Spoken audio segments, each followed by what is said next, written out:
नमस्कार दोस्तों, आप सभी का स्वागत करते हैं यूकेएसएससी एंड यूकेपीएससी क्रैकर में। तो उत्तराखंड में प्राथमिक विद्यालयों में सहायक अध्यापक प्राथमिक की जो वैकेंसी है काफ़ी लंबे समय से जो है रिक्त है, लेकिन अब जो है इसमें बहुत बड़ा फैसला ले लिया है और बहुत जल्द आपको इसका नोटिफिकेशन भी देखने को मिलेगा। तो इस वीडियो में जानेंगे क्या सिलेक्शन प्रोसेस है, कब तक इसके फॉर्म आपको देखने को मिलेंगे, कौन कौन कैंडिडेट्स इस भर्ती के लिए एलिजिबल रहेंगे, एज लिमिट जो है कब से आपको काउंट की जाएगी। तो यहाँ पर अगर हम देखें, अभी भी देखिए इसमें काफ़ी विवाद आगे होगा, उसके बारे में भी हम जानेंगे। तो ये जो वैकेंसी इससे पहले जो विज्ञापन निकाले गए हैं 2018 में निकाला है, 2020 में, 2021 में और 2023 में, तो कुल मिला के जो है 3400 के करीब जो है आपकी पोस्टें रही थी जो आपकी प्राथमिक शिक्षा भर्ती है। तो इसमें जो है सहायक अध्यापक के ये पोस्टें रही थी। तो इसकी जो नियमावली है 2012 उसको संशोधित कर दिया गया है। कैबिनेट की बैठक में भी जो है बड़ा फैसला जो है लिया गया है। तो इसमें देखिए वैकेंसी आपकी कब से नहीं आई है, 2018 से ये वैकेंसी नहीं आई है। मतलब विज्ञापन तो जारी हुआ है, लेकिन ये जो भर्ती है आपका हाई कोर्ट सुप्रीम कोर्ट तक चली गई थी, जिस कारण से अब जो है इसका रास्ता साफ हो चुका है। फाइनल डिसीजन जो है कैबिनेट की बैठक में आ चुका है, जिसके बारे में हम आगे चर्चा करेंगे। तो अभी जो है कुल मिला के जो रिक्त पदों की संख्या है वो 3400 के करीब आपकी रहेगी। तो कैबिनेट के द्वारा जो बड़ा फैसला लिया गया है, जिसमें कि बीएड को जो है अब हटा दिया गया है, प्राथमिक शिक्षा भर्ती जो आपकी उत्तराखंड में रहेगी, जिसमें कि अगर हम देखें तो यहाँ पे जो शैक्षणिक योग्यता रहती थी कि क्वालिफिकेशन आपकी क्या रहनी चाहिए तभी आप इस सहायक अध्यापक प्राथमिक के लिए एलिजिबल रहेंगे। तो पहले क्या होता था, बीएड और जो विशेष बीएड शिक्षा थी उसको जो है मान्य रखा था। अब इसको कैबिनेट की बैठक में जो है हटा दिया गया है। तो अब जो पात्र आपके रहेंगे वो डीएलएड वाले कैंडिडेट जो हैं इसके लिए पात्र रहेंगे, जो ये भर्ती आपकी रहेगी सहायक अध्यापक की। ठीक है, तो जिसने भी डीएलएड करा है तो ये भर्ती के लिए आप लोग जो है फॉर्म फिलअप कर सकते हैं। तो सारी चीज़ों पर हम बात करेंगे, जिसमें कि कक्षा 1 से लेकर कक्षा 5 तक जो है आपको पढ़ाना होता है शिक्षकों को। तो ये आपका सारी चीज़ों पर हम बात करेंगे। तो इसमें जो नियमावली 2012 रही थी, इसमें आपका न्यूनतम एज तो आपकी वही रहेगी 21 से 42 वर्ष, लेकिन अब इसमें जो पेज फंसेगा वो ये रहने वाला है कि 2018 में नोटिफिकेशन तो निकला था जिसमें कि लोगों ने फॉर्म भी भरा होगा। अब वो ये मांग करेंगे जो 2018 में हमने फॉर्म भरा था और अभी उनकी जो एज है वो ओवर हो चुकी है, तो वो ये कहेंगे कि हमें भी आवेदन का मौका मिलना चाहिए।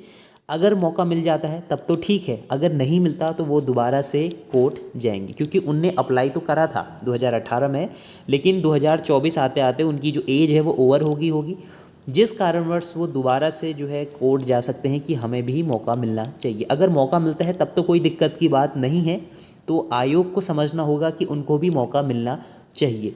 जैसे कि आपने देखा होगा यूकेएसएससी यूकेपीएससी में जो ये वैकेंसियां दोबारा कराई गई हैं, तो उनको मौका दिया गया है जिनने पहले फॉर्म भरे थे। मैक्सिमम एज आपकी जो है 21 से 42 वर्ष तक होनी चाहिए और 2018 से 2023 तक ये वैकेंसी नहीं आई है, लेकिन नोटिफिकेशन इसके निकले हैं, लेकिन स्टे लग जा रहा था, बार बार सुप्रीम कोर्ट हाई कोर्ट तक ये वैकेंसी जा रही थी।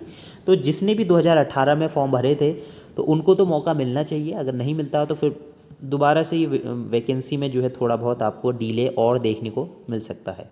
अब बात करते हैं इसमें जो आपका एज लिमिट है, यहाँ पे जो लिखा है कि उत्तराखंड के अनुसूचित जाति, अनुसूचित जनजाति, अन्य पिछड़ा वर्ग के निवासी आदिवासी अभ्यर्थियों के लिए आयु सीमा में 5 वर्ष, देखिए सभी को लिए 5 वर्ष इसमें लिखा गया है। अब देखना होगा कि या तो सेवा नियमावली में परिवर्तन कर दिया है या 5 वर्ष की छूट आपका SC ST OBC को दी जाएगी।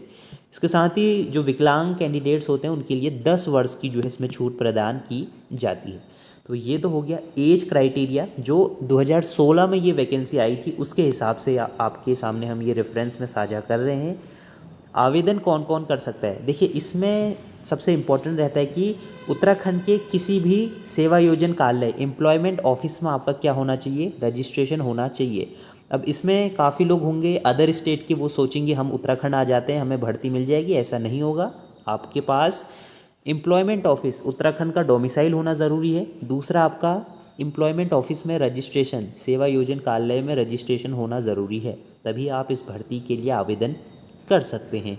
ठीक है, तो ये रहेगा। इसके बाद आरक्षण जो है आपको मिलेगा, क्षैतिज आरक्षण भी जो इसमें मिलता है। तो ये सारी चीज़ें जो है पुरानी ही रहेंगी और अब इसमें शायद EWS का क्राइटेरिया भी देखने को आपको मिलेगा। और इसमें जो आपका आवेदन प्रक्रिया है वो किसके द्वारा कराई जाती है, ये www.schooleducation.uk.in के द्वारा ये एग्ज़ाम कंडक्ट कराया जाता है। मतलब जो आपका आयोग जो रहता है वो शिक्षा विभाग के द्वारा ही ये एग्ज़ाम रहता है, UKSSC UKPSC द्वारा ये नहीं कराया जाता है। तो ये हो गया। इसमें फॉर्म जो रहते हैं, पूर्व में जो फॉर्म भरे जाते थे वो ऑफलाइन माध्यम से फॉर्म भरे जाते थे, तो उसके बारे में हम आगे बात करेंगे कि कैसे फॉर्म आपको देखने को मिलते थे। सिलेक्शन प्रोसेस क्या रहेगी वो भी देख लें एक बार।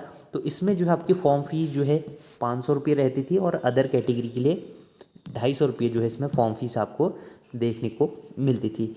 चयन प्रक्रिया, तो सिलेक्शन प्रोसेस यहाँ पर अगर हम देखें तो ये जो एग्ज़ाम रहता था तो ये मेरिट बेसिस पर मतलब सिलेक्शन इसमें कराया जाता था। तो हाई स्कूल के जो आपकी परसेंटेज होगी जिसको कि गुणा कर दिया जाएगा 0.75 से और जो है डिवाइड किया जाएगा 10 से। ठीक है, अगर आपकी 60% थी तो इसको जो है गुणा कर दिया जाएगा 0.75 से और डिवाइड करके 10 से जो है करा जाएगा, तो 4.5 के समथिंग जो है आपका पॉइंट निकल के आएंगे। ठीक है, इसी तरीके से इंटरमीडिएट में भी इसी तरीके से रहेगा जिसको कि गुणा किया जाएगा आपका 1.5 से और स्नातक में जो आपका रहेगा जिसमें कि 2.25 से जो है इंटू करके आपका 10 से डिवाइड कर दिया जाएगा। और जो आपका प्रशिक्षण रहेगा, जैसे कि इसमें जो आपका बीएड हटा दिया गया है तो इसमें आपका डीएलएड होना चाहिए। तो डीएलएड में जो आपके अंक रहे थे जिसको कि 3 से गुणा किया जाएगा और आपके जो प्रैक्टिकल के नंबर हैं वो अलग करे जाएंगे और जो थ्योरी पार्ट रहेगा उसको अलग किया जाएगा। ठीक है, तो यहाँ पे जो प्रैक्टिकल अंक होंगे वो 1.5 से गुणा करके डिवाइड किया जाएगा 10 से, तो वो आपका जो है निकल के आ जाएंगे आपके पॉइंट्स कितने रहे थे। इसके बाद जो आपका ट्रेनिंग रहा था, जो कक्षा 1 से लेके 5 तक का जो आपकी ट्रेनिंग पीरियड रहा था जिसको कि अंकों को 1 से गुणा किया जाएगा और 10 से जो है डिवाइड किया जाएगा, तो सभी जितने भी 5 पैरामीटर्स हैं उनको प्लस करने के बाद जितने भी पॉइंट बनेंगे तो वो आपका जो है मेरिट उस हिसाब से जो है आपकी बनेगी। तो ये होगा इसका सिलेक्शन प्रोसेस। तो आप लोग देख सकते हैं कि इस तरीके से आपको मिलेगा। अब बात करें कि क्या चयन प्रक्रिया आपने अपनानी होगी, तो इसमें और चीज़ें तो कुछ है नहीं। ठीक है, तो सीधे सिलेक्शन आपको मेरिट बेसिस पर मिल जाएगा 1 से लेके 5वीं कक्षा तक। तो इसमें जो आपका वेतनमान रहता है लेवल 6 की ये आपकी पोस्ट रहती है। ठीक है, तो लेवल 6 आपको जो है इसमें वेतनमान इसमें आपको देखने को मिलेगा और पेंशन वगैरह इसमें नहीं मिलती। ठीक है, तो पेंशन का प्रावधान शायद इसमें हट गया है। और मौलिक नियुक्ति, तो इसमें देखिए ये पूर्व की भर्ती है, तो इसमें आपकी टोटल कितनी पोस्टें रही थी सभी जनपद में आपको देखने को मिलेगी। तो 13 के 13 डिस्ट्रिक्ट में ये भर्ती जो है निकाली जाती हैं, जिसमें कि ये पूर्व में जो 2016 में जो पोस्टें रही थी उसमें आप देख सकते हैं 650 के करीब जो हैं पोस्टें रही थी। सभी जनपदों में आपको ये वैकेंसी देखने को मिलेगी और 1 से लेकर 5 तक के अभ्यर्थियों को आप पढ़ा सकते हैं। तो ये सहायक अध्यापक राजकीय प्राथमिक विद्यालय सेवा विकास खंड के अंतर्गत ये रही थी। तो अब बात करते हैं कि फॉर्म जो आपके आते हैं वो किस तरीके से आपको भरने होंगे। तो पहले तो देखिए फॉर्म ऑफलाइन आते थे, अब हो सकता है क्या पता ऑनलाइन आ जाए, लेकिन ऑफलाइन फॉर्म कैसे भरे जाते थे यहाँ पर आप लोग देख सकते हैं, जिसमें कि अभ्यर्थी का नाम, पिता का नाम, जन्म तिथि, गृह जनपद आपका कहाँ है और आपका मोबाइल नंबर। ठीक है, तो सारी चीज़ें आपको यहाँ पे लिखनी होगी।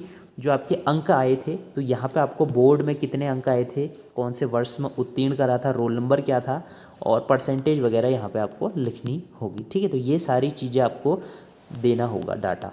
तो ये हो गया। इसके बाद आपको यहाँ पे लिखा जाता है कि नियुक्ति हेतु जनपद, मतलब प्रेफरेंस आप कहाँ देना चाहते हैं। तो अपने अंकों को आपको लिख लेना है और यहाँ पे आपको 500 रुपये का जो ड्राफ्ट बनाना होगा वो यहाँ पे धनराशि लिखनी है और अपने अंक यहाँ पे मेंशन करना है। और वरीयता प्रेफरेंस के लिए जो रहेगा कि आप कहाँ पे पोस्टिंग चाहते हैं, तो आपसे प्रेफरेंस जो है 3 प्रेफरेंस जो है इसमें 2 प्रेफरेंस जो है मांगी जाती है। ठीक है, तो यहाँ पे आप अपने अकॉर्डिंग जो है यहाँ पे प्रेफरेंस दे सकते हैं।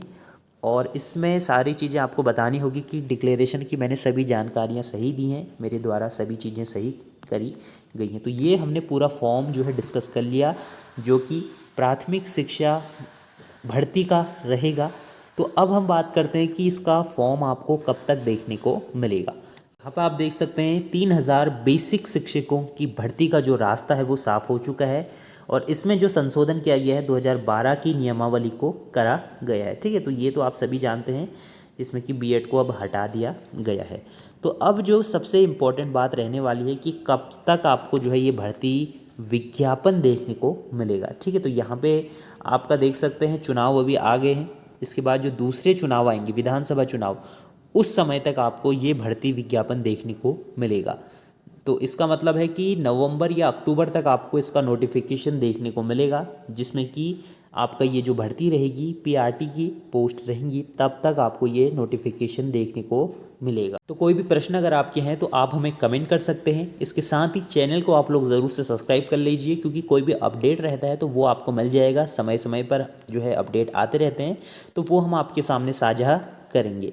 ठीक है, तो चैनल के साथ बने रहिए, चैनल को सब्सक्राइब कर लीजिए। और वैकेंसी देखिए, ये जो पोस्ट आपको देखने को मिलेगी, जो दूसरा चुनाव रहेगा विधानसभा चुनाव, जो अक्टूबर नवंबर के बीच में कराया जाएगा, उस समय तक ये पोस्ट आने की संभावना रहेगी।